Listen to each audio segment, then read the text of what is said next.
அமெரிக்காவோட அதிபரான Donald Trump அவர்கள் ஆக்ரோஷம் அடைய ஆரம்பிச்சிருக்காரு. டிஃபென்ஸ் பட்ஜெட் 1 ட்ரில்லியன தாண்டி போயிட்டு இருக்குது. பலரும் சொல்லலாம், இது ரொம்ப அதிகம் கட் பண்ணுங்க அப்படிங்கிறது போல. சல்லி பைசா 10 சென்ட் கூட 10 காசு கூட கட் பண்ண மாட்டேன். உயர்ந்துகிட்டே தான் இருக்கும். நாங்க அதிக அளவுல டிஃபென்ஸ் பட்ஜெட்ட செய்வோம் அப்படிங்கிற சொல்லிக்கிறாரு. இவர் தான் வந்து பாத்தீங்கன்னா, ரஷ்யா கிட்டயும், சீனா கிட்டயும் டிஃபென்ஸ் பட்ஜெட்ட குறைச்சுக்கலாம் அப்படின்னு ரெக்வெஸ்ட் வச்சவர். அதுல ரஷ்யா வந்து ஒத்துக்கிறேன்னு சொன்னாங்க. நீங்க சீனா பத்திலாம் என்கிட்ட கேட்காதீங்க. நீங்க வேணா போய் சீனா கிட்ட தனியா பேசிக்கங்க. நீங்க கம்மி பண்ணீங்கன்னா, நானும் கம்மி பண்றேன் அப்படின்னு ரஷ்யா தரப்புலருந்து பேசினாங்க. ஆனா சீனா வந்து பாத்தீங்கன்னா, அதெல்லாம் முடியாதுங்க அப்படிங்கிற சீனா தரப்புன்னு சொல்லிட்டாங்க. இப்போ கம்மி பண்ணலாம்னு சொன்னவரு, வெறி பிடிச்சு வந்து பாத்தீங்கன்னா, அதிகபட்சமா செலவு பண்ணிட்டு இருக்கிறாங்க. அதாவது சண்டை பிடிச்சிட்டு இருக்கிறவங்கள விலைக்கு விக்க வரவங்க வருவாங்க. சில இடங்கள் பாத்தீங்கன்னா தெரியும். கடைசியில விலைக்கு வைக்கிறதுக்காக வராங்க இல்லையா? அவங்க அந்த சண்டைய மிக பெருமளவுல போட ஆரம்பிச்சுட்டாங்க. சோ அதுபோல ட்ரம்ப் அவர்கள் செய்வாரா? அப்படின்ற கேள்விகள் வர ஆரம்பிச்சிருக்கு. எது எப்படியோ. அது மட்டும் இல்லாம, இந்த ஹைப்பர்சோனிக் மிசைல் அப்படிங்கிறது வந்து பாத்தீங்கன்னா, இப்ப வரைக்கும் அமெரிக்கா தரப்புல இருந்து சோதனை பண்ணி பார்த்திருக்காங்களா? அப்படின்னா, சந்தேகம் தான். சமீபத்தில கூட நம்மளே பார்த்தோம். நேவல் வந்து பாத்தீங்கன்னா, நேவி வந்து பாத்தீங்கன்னா, ஒரு ஹைப்பர்சோனிக் மிசைல் யுஎஸ்ல வந்து டெஸ்ட் பண்ணி பார்த்துச்சு அப்படின்னு கூட சொல்றாங்க. பட் ஆனா அது பெருமளவுல எதுவும் பேசுற மாரி தெரியல. எதுவும் டீட்டெயில்ஸ்லாம் குடுக்குற மாரி தெரியல. உண்மையாலுமே ஹைப்பர்சோனிக் மிசைல் அளவுக்கு அச்சீவ் பண்ணிச்சா? வேகம் அச்சீவ் பண்ணிச்சா? மென்யூரபிளா இருந்துச்சா? என்ன? ஏது? எவ்வளவு தூரம் போச்சு? அப்படிங்கிற விஷயங்கள்லாம் தெரியல. பட் ஆனா ஏதோ சொன்னாங்க. இப்ப ட்ரம்ப் அவர்கள் வந்து பாத்தீங்கன்னா என்ன சொல்லிக்கிறாருன்னா, அதிக அளவுல ரொம்ப அதிக அளவுல நாங்க ஹைப்பர்சோனிக் மிசைல் செய்வோம். அதாவது பராக் ஒபாமா அவர்கள் காலகட்டத்துல நம்ம கிட்ட இருக்கக்கூடிய தகவல்கள்ல சில தகவல்கள் கசிஞ்சு போயி, அத எடுத்து ரஷ்யா வந்து பாத்தீங்கன்னா, அதிக அளவுல செஞ்சுகிட்டு இருக்கிறாங்க. அத பயன்படுத்திக்கிட்டு இருக்கிறாங்க. இப்ப நம்ம ஏன் அத செய்யக்கூடாது? நம்ம கிட்ட இருக்கிற தகவல் எடுத்து தான் ரஷ்யா செஞ்சுட்டு இருக்கிறாங்க. அதனால நம்ம கிட்ட இருக்கிற தகவல வச்சு நம்ம செய்வோம் அப்படிங்கிற ஒரு அமெரிக்க தரப்புல இருந்து இறங்கியிருக்கிறாங்க. செய்யுங்க சார். ஒண்ணும் தப்பில்ல. பட் ஆனா இருக்கா? வேலை செய்யுதா? அப்படிங்கிற கேள்வி இருக்கு. ஏன்னா, அமெரிக்காவோட டெக்னாலஜி ஸ்டாண்டர்ட்ஸ் அப்படின்னு ஒண்ணு வச்சிருக்காங்க. பட் ஆனா அது எந்த ஸ்டாண்டர்ட்ஸுமே வந்து இருக்கிற மாரி இல்ல. அது எல்லாமே கீழ இறங்கிருச்சு. இப்ப அத திருப்பி வந்து அப்படித்தாங்க நம்புங்க தயவு செஞ்சு. நாங்க பெரிய ஆளுங்க. எங்களோட ஆயுதங்கள்லாம் நல்லா வேலை செய்யுங்க அப்படிங்கிறதெல்லாம் சொல்ற மாரி தெரியுது. இந்த வடிவேலு அவர்கள் வந்து நானும் ரவுடி தான்டா நீ நம்புடா அப்படின்னு வந்து ஆட்டோல ஏறுவார் இல்லையா? சோ அதுபோல ட்ரம்ப் அவர்களும் டிஃபென்ஸ் இண்டஸ்ட்ரியில நாங்களும் பெரிய ஆளுங்க தான். எங்களோட ஆயுதங்கள் சூப்பரா இருக்கும் அப்படின்னு கூட நம்ப வைக்க ட்ரை பண்றாரா? அப்படிங்கிற ஆச்சரியங்கள் இருக்கு. கேள்விகள் இருக்கு. ஏன்னா, உக்ரைனோட ஏர் ஃபோர்ஸோட கம்யூனிகேஷனோட ஹெட் யூரி இங்காட் அவர்கள் இவர் தரப்புலருந்து அடிக்கடி வரும். நாங்க எவ்வளோ ஆ மிசைல டவுன் பண்ணிக்கிறோம், எவ்வளவு ஏர்கிராப்ட்ஸ டவுன் பண்ணியிருக்கிறோம் அப்படிங்கிறது போல டீட்டெயில்ஸ் குடுக்குறவரே இவர் தான். அந்த தலைமை அதிகாரின்னு சொல்லுவாங்க. யூரி இங்காட் அவர்கள். உக்ரைனோட சேனல்ல வந்து பாத்தீங்கன்னா, மீடியா குடுக்குறாரு. லைவ்ல போயிட்டு இருக்கு. அந்த லைவ்ல வந்து பாத்தீங்கன்னா என்ன சொல்லிக்கிறாரு அப்படின்னா, "அதெல்லாம் டிஃபென்ஸ் சிஸ்டம்லாம் வேலையே செய்ய மாட்டேங்குதுங்க. வேஸ்ட்டுங்க அது. அது மிசைல் வந்து இப்ப ரஷ்யா வந்து அத படிச்சு ரொம்ப அதிக அளவுல பெலிஸ்டிக் மிசைலயே வந்து பாத்தீங்கன்னா, ஆ வேலை செய்ய வச்ச அட்வான்ஸ் பண்ணிட்டு இருக்கிறாங்க. அதுவும் குவாசி பாலிஸ்டிக் மிசைலா ரெடி பண்ணிட்டு இருக்கிறாங்க. அந்த மிசைல் அப்படி ஏவி போச்சுன்னா, இப்படி வந்து விழுகுற மாரிலாம் இப்ப கிடையாது ரஷ்யா அது. அப்படியே சொயிங், சொயிங், சொயிங், சொயிங்ன்னு வளைஞ்சு வளைஞ்சு வருது. மென்யூவர் ஆயிடுது. அத வந்து பேட்ரியாட் ஏர் டிஃபென்ஸ் சிஸ்டம்னால இன்டர்செப்ட் பண்ண முடியல. பேட்ரியாட் எப்படி வேலை செய்யுது அப்படின்னா, ஒரு மிசைல் வந்து லான்ச் பண்றதுலருந்து எண்ட் வரைக்கும் ஒரு ஒரு பாத்துல அது நேர்கோட்டுல பயணம் பண்ணா தான் அது வந்து தாக்குதல் பண்ணுது. வளைஞ்சு வளைஞ்சு வர ஆப்ஜெக்ட்லாம் தாக்குதல் பண்றதில்ல. ட்ரோனும் அப்படித்தான். ட்ரோன் வருது அப்படின்னா டொர்ன்னு வந்துச்சுன்னா அடிக்குது. ஆனா அதே ட்ரோன் ஸ்வைங் ஸ்வைங் நவுந்துச்சுன்னு வச்சுக்கங்க, அடிக்க மாட்டேங்குது. வேஸ்ட்டு. பேட்ரியாட்ட பத்தி முழுசுமே வந்து பாத்தீங்கன்னா, ரஷ்யா படிச்சுட்டாங்க அப்படிங்கிறதோட வந்து பார்த்தா, யூரி இங்காட் அவர்கள் தரப்புலருந்து வந்திருக்கு. இத வச்சு தான் சொல்லுச்சு, அமெரிக்காவோட ஆயுதங்கள்லாம் அந்த மதிப்பு, மரியாதை, பேருன்றதுலலாம் சல்லி சல்லியா நொறுங்கிச்சு. அதாவது ரஷ்யா வந்து பாத்தீங்கன்னா, பேட்ரியாட் ஏர் டிஃபென்ஸ் சிஸ்டம் இருக்கக்கூடிய இடத்த தெரிஞ்சுக்கிட்டு, பேட்டரிஸ் எங்கெல்லாம் வச்சுக்கிறாங்கன்றத தெரிஞ்சுக்கிறதுக்கு முதல்ல லார்ஜ் ஸ்கேல்ல ட்ரோன் அனுப்புவாங்க. ஸோ அனுப்பிச்சதுக்கு அப்புறமா, அந்த இடத்துல தான் இருக்குன்னு தெரிஞ்சுக்கிட்டாங்க அப்படின்னா, மிசைல்லாம் வந்து பண்ணா ஸ்வைங்ன்னு ஒரு யூ டர்ன் அடிச்சுட்டு வந்து அடிக்குது.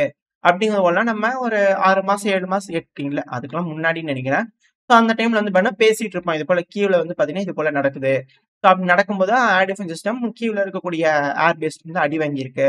ஏர்போர்ட்லலாம் அடி வாங்கியிருக்கு. இமேஜ் எல்லாம் எடுத்து பார்த்து நம்ம பேசிட்டு இருப்போம். இப்போ அதெல்லாம் வச்சு பார்க்கும்போது ரஷ்யா டிசைனா ட்ரோனு, மிசைல்லாம் ஏவி விட்டு படிச்சு தெரிஞ்சுக்கிட்டு, எப்படி வேலை செய்யுது இந்த ஏர் டிஃபென்ஸ் சிஸ்டம் அப்படிங்கிறது கம்ப்ளீட்டா தெரிஞ்சுக்கிட்டு, அதுக்கு ஏத்த மாரி அவங்க எல்லாத்தையுமே அட்வான்ஸ் பண்ணியிருக்கிறாங்க. இப்ப அதனால தான் உக்ரைன்ல மிக பெரும் தாக்குதல் நடந்துகிட்டு இருக்கு. அது எல்லாமே எஃபெக்டிவா இருக்கு. எந்த இடத்த தாக்கணும்னு நினைக்கிறாங்களோ, எந்த ஒரு தொல்லையும் இல்லாம ரஷ்ய தரப்பு வந்து முன்னாடி மாரி மாஸாலாம் ஏவணும்னு நீட் இல்ல. அதாவது இப்பவும் மாஸ் அட்டாக் பண்றாங்க. முன்னாடி எப்படி பண்ணுவாங்கன்னா, உக்ரைனோட கேபிட்டலான கீவ நோக்கி மட்டுமே ஒரு 50, 60 ட்ரோனு, மிசைல் அனுப்பியிருப்பாங்க. டோட்டலா ஒரு 50, 60 அனுப்புவாங்க. ஸோ அப்படி அனுப்பும்போது சில இடங்கள்ல வெடிச்சத்தங்கள் ஏற்படும். சில இடங்கள்ல வெடி விபத்துகள் நடக்கும். அதுல பெருமளவுல இன்டர்செப்ட் ஆச்சானா, இனிஷியல் டைம்ல வேற ரிசல்ட்ஸ் இருந்தது. ஆனா இப்ப வந்து பாத்தீங்கன்னா, 1 தான். 1 மிசைல், சில இடங்கள்ல 2 மிசைல், சில இடங்கள்ல 4 ட்ரோன், 3 ட்ரோன் தான் அனுப்புறாங்க. பெருமளவுல அனுப்புறது வந்து அந்த மாரி தான் அனுப்புறாங்க. ஆனா, இந்த தடவ லார்ஜ் ஸ்கேல்ங்கிறது பல இடங்கள்ல குறி வச்சு பல ட்ரோன்கள் அனுப்புறாங்க. ஸோ இது போல விஷயங்கள் நடக்கிறதுனால அத தெரிஞ்சுக்கிட்டாங்க. அதெல்லாம் நியூட்ரலைஸ் பண்ணாதப்பா தைரியமா எனக்கு 1 போதும் போய் அடிச்சிரும் அப்படிங்கிறது போல, ரஷ்ய தரப்புல இருந்து கொஞ்சம் ஈஸி ஆயிருச்சு. அந்த அளவுக்கு படிச்சுக்கிட்டாங்க ஏர் டிஃபென்ஸ் சிஸ்டம. இப்ப அமெரிக்கா வந்து பாத்தீங்கன்னா, இந்த அளவுக்கு இன்கிரீஸ் பண்றாங்க டிஃபென்ஸ் பட்ஜெட் அப்படின்னா, அதுக்கான காரணம் அவங்க அதிநவீனமயமாக்கக்கூடிய கட்டாயத்துக்கு தள்ளப்பட்டிருக்காங்க. ஸோ அதிக அளவு டிஃபென்ஸ் பட்ஜெட் பண்ணா தான் ஆல்ரெடி இருக்கிறத அட்வான்ஸ் பண்ண முடியும். ஸோ அட்வான்ஸ் பண்ணா தான் மேற்கொண்டு வரக்கூடிய தாக்குதல்லேருந்து அவங்கள காப்பாத்திக்க முடியும். ஸோ அதனால தான் இருக்கிற ஏர் டிஃபென்ஸ் சிஸ்டம்லாம் விட்டுட்டு, golden air defence system, golden dome உருவாக்க போறோம் அப்படிங்கிறவங்கலாம் ட்ரம்ப் அவர்கள் இறங்கியிருக்கிறார் இல்லையா? ஸோ தேவை வந்துருச்சு. அமெரிக்காவோட ஆயுதங்கள் வந்து பார்த்தீங்கன்னா, இப்ப அந்த அளவுக்கு சேஃப்டி இல்ல. ஸோ அதனால அமெரிக்காவ பாதுகாக்கக்கூடிய கட்டாயத்துக்கு அமெரிக்கா தள்ளப்பட்டதுனால தான், இப்ப அமெரிக்கா அதிக அளவுல டிஃபென்ஸ் பட்ஜெட் செலவு பண்ண வேண்டியதா இருக்கு. அதுக்கான வேலைகள் கோல்டன் டோம் டிசைன் பண்ணக்கூடிய வேலைகள்ல இறங்கியிருக்கிறாங்க அப்படின்னு பல அனலிஸ்ட் வந்து கிரிட்டிசைசேஷன் பண்ணிட்டு இருக்கிறாங்க. எது எப்படியோ இப்ப ரஷ்யாவும், உக்ரைனும் வந்து பாத்தீங்கன்னா சண்டை பிடிச்சிட்டு இருக்கல எந்த அளவுக்கு அட்வான்ஸ்மென்ட் நடந்துகிட்டு இருக்கு அப்படிங்கிறத பாக்குறோம். இப்ப அது கூடயே வந்து பாத்தீங்கன்னா உக்ரைன் ரஷ்யாவோட சாகி ட்ரோன் அப்படியே அச்சு காப்பி அடிச்சு ரெடி பண்ணிக்கிட்டு இருக்காங்க. இது வந்து 80 கிலோமீட்டர் ரேஞ்ச் வரைக்கும் போகும் அப்படிங்கிறத சொல்றாங்க. 30 கிலோமீட்டர் 30 கிலோ எடையுள்ள பேலோடு அப்படிங்கிறதும் சொல்லப்பட்டது. 30 கிலோ 40 கிலோங்கிறாங்க. பாக்குறதுக்கு அப்படியே அச்சஸ்லாம் ஷாகி ட்ரோன் மாதிரியே இருக்கு. இதுல என்ன இருக்கு அப்படிங்கிற கேள்வி வருது இல்லையா? அதாவது இது போல ட்ரோன்கள் வந்து உக்ரைன் தரப்புல இருந்து லான்ச் பண்ணும்போது, ரஷ்யா லான்ச் பண்ணக்கூடிய ட்ரோன்களா, இது ரஷ்யாவோட ட்ரோன்களா, இல்ல உக்ரைனோட ட்ரோன்களா அப்படிங்கிறத ஐடென்டிஃபை பண்றதுக்கு சிக்கலாயிடும். ஏன்னா இப்பலாம் வந்து பாத்தீங்கன்னா ஏஐ வந்துருச்சு. 2வது வந்து பாத்தீங்கன்னா எல்லாமே இந்த வீடியோ, இமேஜ் எடுக்கிற சென்சார்ஸ் இது போல பல விஷயங்கள் இருக்கு. 2வது அக்வாஸ்டிக் சென்சார் இந்த சவுண்டு இது போல விஷயங்கள்லாம் இருக்கு. இப்போ நம்ம ஒரு ட்ரோன செய்றோம்னா, அந்த ட்ரோன் எப்படி இருக்குது, எப்படி சத்தம் வருது அப்படிங்கிற டேட்டாஸ்லாம் நம்ம கிட்ட இருக்கும். அந்த டேட்டாஸ நம்ம ஃபீட் பண்ணும்போது, இது நம்மளோட ட்ரோன் தான் அப்படிங்கிறது நம்ம தெரிஞ்சுக்கலாம். ஸோ இந்த ட்ரோன நம்ம ஏவும்போது, நம்மளோட வான்பரப்புல இருந்து போகும். ஸோ நம்மளோட வான்பரப்புல போகும்போது, இது நம்ம ட்ரோன் தான் அப்படிங்கிறது நம்மளோட ஏர் டிஃபென்ஸ் சிஸ்டம்ல தெரிஞ்சுக்கும். ஸோ அதனால இது இன்டர்செப்ட் பண்ணாது. கம்முன்னு இருக்கும்.